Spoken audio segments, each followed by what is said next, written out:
Hey guys, happy Tuesday. I hope you're all having a great day, having a good week.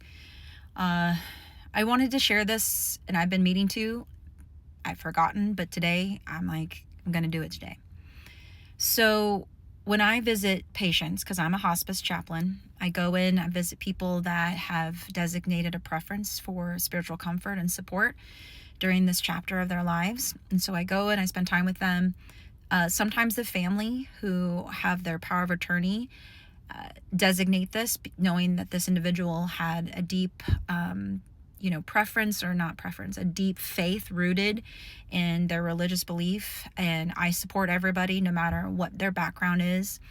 But people that have a Protestant or Catholic background, I particularly use this part of what I'm trying to share to connect with people that have the dementia, Alzheimer's, or otherwise cognitive diagnosis that makes it hard for them to communicate.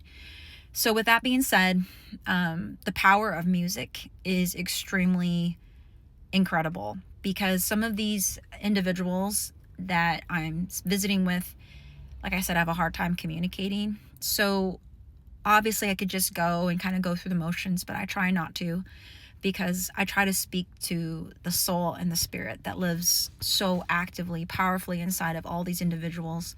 And so when I'm talking to them and they're having a hard time communicating, I then try to steer away from what might be a challenge for them and try to just kind of minister to them in a way that might be just a little bit more comfortable, or add an extra layer of comfort, or just bring them some joy.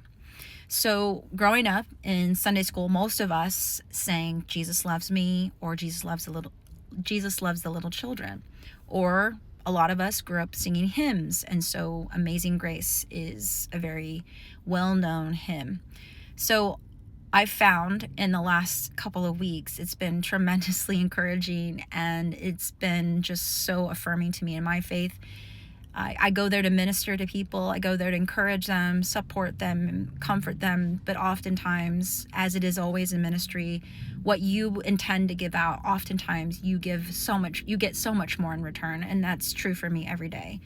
I get so much more back than what I feel like I'm giving out. And I'm just so grateful to God and how he uses that. A verse in Proverbs says, "Those who refresh will then themselves be refreshed." And I completely echo that. But when I sing in these songs, some people will light up, their eyes will light up if they can't verbally connect with me or speak with me, but their eyes lighting up is just enormously encouraging for me. Some of them will move their lips according to the words, or some of them will start singing with me.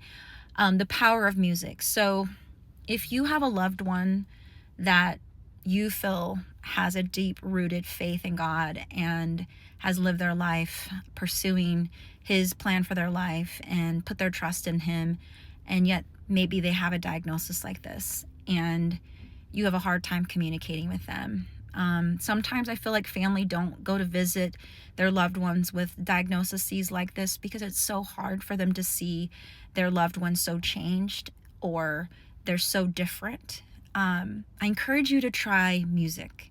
Now, granted, if your loved one that has dementia maybe is not rooted in faith, and, of course, that everybody gets a chance to choose.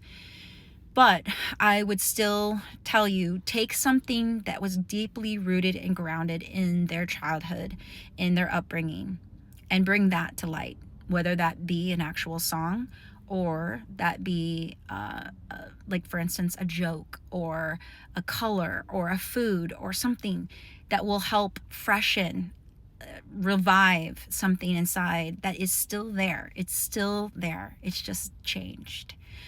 So I just hope that helps somebody out there. This disease is growing fast amongst our elderly and our aging community. So just keep this in mind.